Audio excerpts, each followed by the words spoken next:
Welcome back जी। अब show में आपको खुश आमदीद कहते हैं और आज हम म्यूज़िक के हवाले से बात करेंगे और हमारे साथ मौजूद होंगे इलेक्ट्रॉनिक म्यूज़िक क्रिएटर जिन्होंने इलेक्ट्रॉनिक म्यूज़िक की दुनिया में अपना मुनफरिद मुकाम बनाया है। मैं बात कर रहा हूँ हादी रज़ा की, जो अपने तख्लीकी अंदाज और दिलकश बीट्स के ज़रिए म्यूज़िक इंडस्ट्री में अपनी पहचान बना रहे हैं। इनका इलेक्ट्रॉनिक म्यूज़िक ना सिर्फ पाकिस्तान में बल्कि बैनुल-अक़वामी सतह पर भी सराहा जाता है। बिल्कुल जी, इसको सराहा जा रहा है और आज हम उनकी कहानी उनकी ज़ुबानी सुनते हैं। हादी हमारे साथ स्टूडियो में मौजूद हैं। हादी, अस्सलाम वालेकुम। वालेकुम अस्सलाम। How are you doing? I am good. सबसे पहले तो बताएं कि ये कॉन्सेप्ट क्या है इलेक्ट्रॉनिक म्यूज़िक का, इसका बैकग्राउंड क्या है और फिर आपकी जर्नी इसमें कैसे स्टार्ट हुई? अच्छा, सबसे पहले electronic dance music basically dance music है।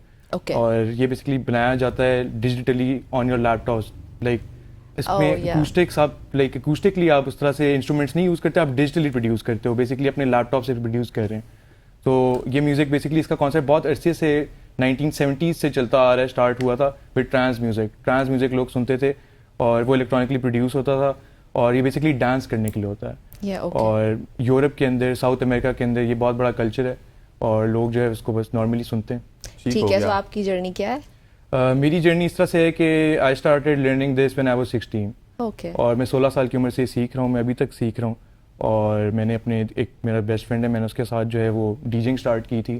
तो डीजिंग बहुत आसान चीज़ है, अगर आपको म्यूज़िक समझ आ जाए तो आप डीजिंग आराम से कर सकते हैं। डीजिंग is not a big thing.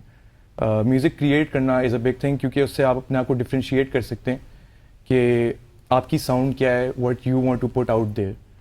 और जिस तरह हर आर्टिस्ट की अपनी एक साउंड होती है, कोई भी जॉनर ले लें, चाहे रैप म्यूज़िक ले लें, चाहे आप पॉप म्यूज़िक ले लें, चाहे आप जैज़ म्यूज़िक ले लें, कोई भी जॉनर, हर आर्टिस्ट की एक अपनी साउंड होती है और जो बेसिकली उसकी क्रिएटिव विजन होती है। तो वो क्रिएटिव विजन अपनी क्रिएट करने के लिए मैंने आई स्टार्टेड लर्निंग दिस। मैं सेल्फ टॉट हूँ, मैंने कोई इसके बारे में इसके अंदर कोई डिग्री नहीं की, लेकिन जो भी मैंने अभी तक सीखा है वो मैंने खुद सीखा है with YouTube videos, with courses I bought. और पहले मैं रैप म्यूज़िक भी मैं बना लेता हूँ और इलेक्ट्रॉनिक म्यूज़िक भी मैं प्रोड्यूस करता हूँ, मैं रीमिक्स बनाता हूँ। और अभी मेरी अपनी डेब्यू ईपी बेसिकली एल्बम कहते हैं इस जॉनरा के अंदर, वो रिलीज़ हो रही है एक कैनेडियन रिकॉर्ड लेबल के साथ।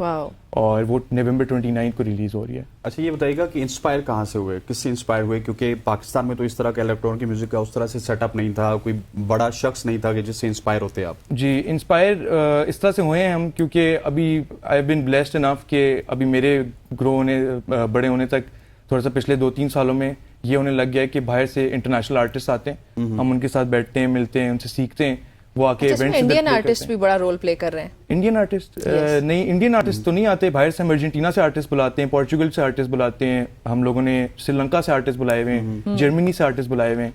तो all over the world artist आते हैं और आके प्ले करते हैं, हम उनसे बहुत कुछ सीखने को मिलता है। तो उधर से जो है वो मुझे बहुत ज़्यादा, एक जर्मन आर्टिस्ट आई थी कोई 3 साल पहले, एलाइन म्यूज़िक के नाम से, उनका म्यूज़िक मुझे बड़ा इंस्पायर किया था।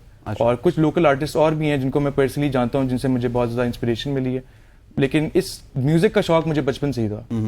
मतलब इलेक्ट्रॉनिक वाली साइड पे चले गए, लेकिन म्यूज़िक का शौक था बचपन जी, बचपन से ही था। ठीक हो गया। अच्छा, आपको अभी लगता है कि पाकिस्तान में बहुत से चैलेंजेस का सामना करना पड़ा आपको? पाकिस्तान में इस तरह के चैलेंजेस को बहुत ज़्यादा सामना करना पड़ता है, क्योंकि हम लोग कोई अब यूजली जो है वो पाकिस्तान में इस तरह की चीज़ को बहुत ज़्यादा नेगेटिव माना जाता है। क्योंकि हमारा एक कल्चर नहीं है, ये यूरोपियन कल्चर है या अमेरिकन कल्चर है।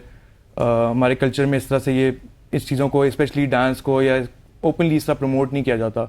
हम लोग जो है वो इसको बस लाइक आप इस तरह कह लें कि हम लोग क्रिएट करते हैं। मैं तो चाहता हूँ कि मेरी साउंड जो है पूरी दुनिया में जाए और लोगों के डांस करने के लिए, लेकिन ये है कि बेसिकली हम लोग कोई, मैं कहना चाह रहा हूँ कि हम लोग बेसिकली कोई ड्रग्स नहीं प्रमोट करते और लोग डांस करते हैं, जिसको पसंद है वो वैसे भी डांस करेगा। मैं पूरा दिन यही म्यूज़िक सुनता हूँ और बहुत सारे ऐसे लोग भी हैं जो पूरी दुनिया में ये म्यूज़िक सुनते हैं, लेकिन हम कोई गलत चीज़ के साथ इसको कोरिलेट नहीं कर सकते। हमारे मुल्क में किया हुआ है कि बस अगर ये म्यूज़िक सुन रहे हैं तो ये सॉर्ट ऑफ कोई पार्टी म्यूज़िक है, लेकिन एक्चुअली ये ऐसी बात नहीं है। अच्छा हादी, ये बताइएगा कि एक रवायती म्यूज़िक है, उसकी क्रिएशन होती है, एक इलेक्ट्रॉनिक म्यूज़िक है जो आज पूरी आवाम भी जान रही है, हम भी जान रहे हैं। सो हम क्या शिफ्ट हो सकते हैं इलेक्ट्रॉनिक म्यूज़िक की तरफ रवायती म्यूज़िक से?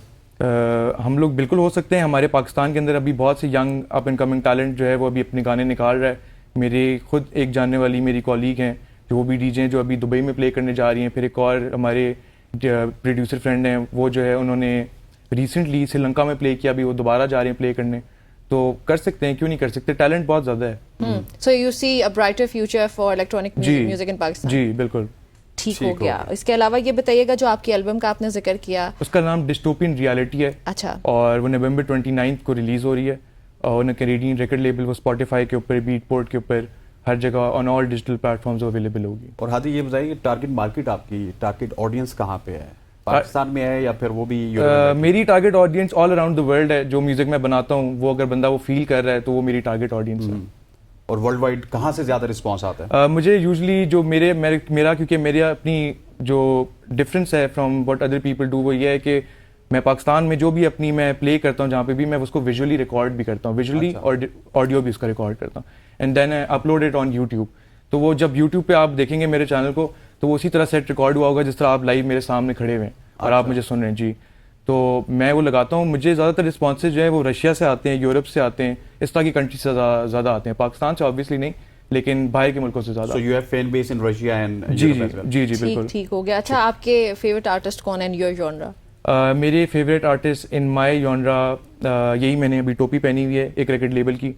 इसको आफ्टर लाइफ इसका रिकॉर्ड लेबल का नाम है। ये बेसिकली टेल ऑफ अस एक ग्रुप है 2 लोगों का। उन्होंने मेलोडिक टेक्नो को बहुत ज़्यादा, मैं मेलोडिक टेक्नो प्ले करता हूँ, एक सब जॉनरा ऑफ टेक्नो म्यूजिक है। Okay okay. तो उन्होंने जो है वो मेलोडिक टेक्नो को बहुत एक कमर्शियल स्केल पे ले आए हैं। अब वो लोग डिजिटल बेसिकली शोज़ करते हैं कि विजुअल शोज होते हैं, बेसिकली उनके पीछे बड़ी स्क्रीन्स लगी होती हैं, जो विजुअल आर्टिस्ट जो हायर किए होते हैं वो विजुअल्स बनाते हैं सेपरेटली उस शो के लिए। और लाइक हज़ारों लोग उनको शोज देखने आते हैं और उनकी वीडियोस बनाते हैं और डांस करते हैं। इसमें लिरिक्स भी ऐड हो सकते हैं? जी सर, इसमें लिरिक्स भी होते हैं। आप करते हैं लिरिक्स ऐड?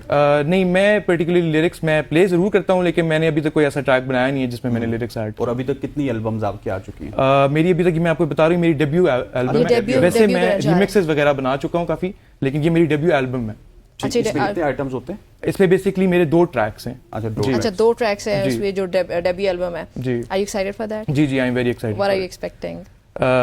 मैं बस एक्सपेक्ट कर रहा हूँ कि बस मैं खुश हूँ क्योंकि डेब्यू है ऑब्वियसली। जी डेब्यू ऑब्वियसली मेरे लिए बहुत बड़ी अचीवमेंट है। आई डोंट नो, लोगों के लिए इतना शायद कुछ नजर नहीं आता होगा इस तरह की चीज़ों के लिए, लेकिन मेरे लिए क्योंकि ये चीज़ मेरा पैशन है, all I think about is this all day and night. तो अभी मैं वो लिव कर रहा हूँ, तो मुझे कभी कभी थोड़ा सा अनबिलीवेबल भी लगता है, लेकिन मैं तो खुश ही होता हूँ। चले, थैंक यू फॉर ज्वाइनिंग, बहुत शुक्रिया आपका और गुड लक भी। नाज़रीन, गुफ्तगू आपने सुनी, हादी हमारे साथ मौजूद है। हम यहाँ पे एक ब्रेक शामिल करने लगे हैं, so you guys have to stay with us.